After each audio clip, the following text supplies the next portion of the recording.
Going West, Yojimbo by Kurosawa. In this new art collection and series of notes from the Sketchbook, I'm diving into the Western genre, with a special focus on Clint Eastwood's journey from 1950s TV star to iconic movie figure. Eastwood's rise to stardom came through Sergio Leone's Dollars Trilogy, those spaghetti westerns that reinvented the genre. I'll be watching, reviewing, and creating art inspired by these films, tracing how Eastwood's image evolved, leading to his masterful deconstruction of both the Western and his own mythos in Unforgiven. But before I start with A Fistful of Dollars, we have to look east, back to Kurosawa's Yojimbo, the film that reimagined the Western hero through the lens of the samurai. Kurosawa, inverting the classic hero's journey, created something so striking that Leone practically copied it, scene for scene, in A Fistful of Dollars. The result? A lawsuit, and a complete reshaping of Western cinema. Leone may have been sued, but not before he changed the rules of the genre and cemented an influence that echoes in film to this day. In Yojimbo, 1961, Akira Kurosawa crafts a film that feels like a mischievous wink at the Western genre, while slyly subverting the samurai epic. The main character is Sanjuro, larger than life, so full of confidence from the very first shot. You know this man is the force everything will pivot around. The landscape may be immense, but Kurosawa uses the telephoto lens so he feels even bigger, as if the entire world shrinks in comparison to his quiet, imposing stride. The dusty street where Toshiro Mifune's Sanjuro eventually swaggers might as well be any frontier town, except it isn't. It's a twisted world where order has collapsed, and the remnants are a mix of greed, corruption, and farce. Kurosawa's cinematic playfulness is front and center here. The film operates as both homage and parody. The opening alone is a signal of things to come. A dog trots by, holding a severed human hand in its mouth. Kurosawa's not interested in easing us into the narrative. He slaps us with the absurdity of the town's depravity right from the get-go.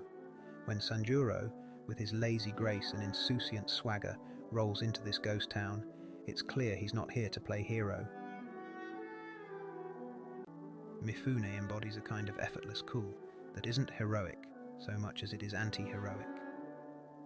His Sanjuro looks around and sees a mess of competing factions, silk dealers and sake merchants, and instead of sorting it out, he decides to use their own greed to tear them apart. The brilliance of Yojimbo lies in how it constantly toys with audience expectations. Kurosawa borrows from the westerns of John Ford, but flips the moral certainties. In this town, there are no good guys, no community worth saving. Sanjuro himself is hardly a beacon of virtue. He's mercenary, manipulative, and, if anything, is only saving his own skin. Kurosawa gives him just enough wry humor and detached observation to make him likable, but never comfortable. I'll get paid for killing, and this town is full of people who deserve to die.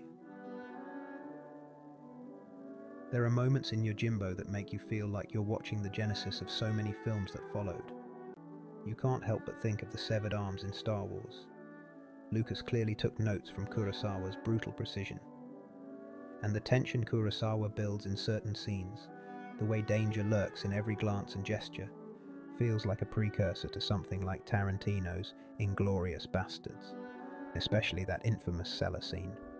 With Kazuo Miyagawa behind the camera, the film feels like a coiled spring, ready to snap. The spaces between the characters are charged, and Kurosawa uses them to heighten the sense of impending violence.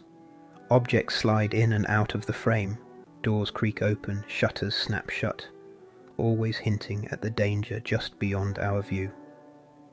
There's always depth to a shot, a foreground, middle and background. Kurosawa makes the emptiness of the town feel oppressive, and that's where the real power of the film lies. Not just in the sword fights, but in the spaces where nothing happens, and where everything is about to happen. The compositions are clean, often rigid, with characters locked into the wide frames, facing off like pieces on a chessboard. The street becomes a stage where violence and greed unfold in stark, almost absurdist terms. Yet Kurosawa also injects a strange levity into the proceedings. Sanjuro watches from a bell tower as the two rival factions square off, grinning at their mutual incompetence.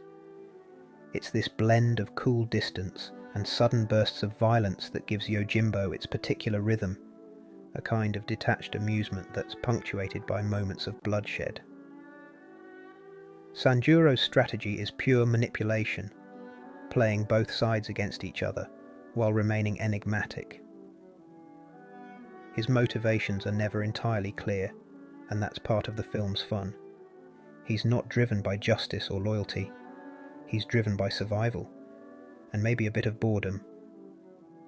When he rescues a farmer and his wife, the only decent people in town, it feels like more of a tactical move than an act of mercy. It's also done with disdain, and Sanjuro berates them for crying in gratitude. Stop crying, it's pathetic. Kurosawa leaves us questioning if Sanjuro has any morality at all, or if he's just a man who thrives in chaos. The arrival of Unosuke, Tatsuya Nakadai, shifts the power dynamic in the town. Unosuke's gun, a rare sight in this feudal setting, brings a new level of threat. Kurosawa uses it to disrupt the swordplay, giving Sanjuro an adversary he can't simply outduel. Unosuke, with his smug arrogance and trigger finger, becomes a symbol of the changing times, a world where traditional samurai values are becoming obsolete. Sanjuro's final confrontation with Unosuke isn't about triumphing over evil. It's about accepting that the world is shifting under his feet. The film's humour is dark, often cynical. When Sanjuro casually orders 2 coffins, maybe 3, you can hear Kurosawa's sardonic laughter through the frame. There's a coldness to the joke, a recognition that death is cheap and meaningless in this town, and yet Kurosawa tempers this bleakness with moments of near slapstick, like the injured Sanjuro being smuggled out in a barrel, peeking out to offer a wry commentary on his situation. Yojimbo isn't just about the death of the samurai, it's about the death of old-world values.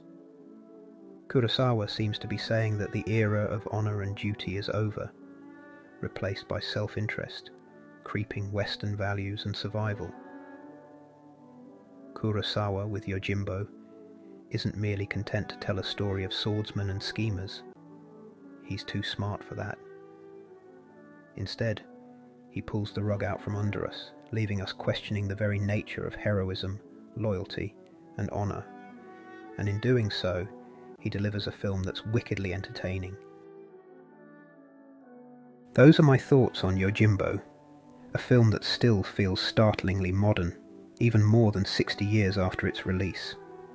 It's a groundbreaking piece of cinema, and Kurosawa's influence is unmistakable, especially in the directors who emerged in the 1970s, George Lucas, Martin Scorsese, and of course, Sergio Leone. Leone didn't just draw inspiration from Yojimbo, he practically lifted its entire structure to craft A Fistful of Dollars. It's a shameless act of imitation, but Leone executes it so confidently, with enough of his own visual flair, that even Kurosawa begrudgingly admitted, "It's a very good film, it's just mine." Leone may have started by copying, but he would go on to make films that were more original and ambitious, something we'll explore in the coming entries of Notes from the Sketchbook. His work, especially later on, would become a significant influence on Quentin Tarantino. Still, watching Yojimbo and Fistful back-to-back is an odd experience. The resemblance is uncanny. Leone took so much, but Kurosawa's film is the superior work, with more polish and precision in its craftsmanship. Yojimbo, my ink noir, is available in the store now, with duo pop prints available by the end of the week. Next week the attention shifts back west via Italy, as we dive into Sergio Leone's spaghetti western movie, A Fistful of Dollars, and for a few dollars more.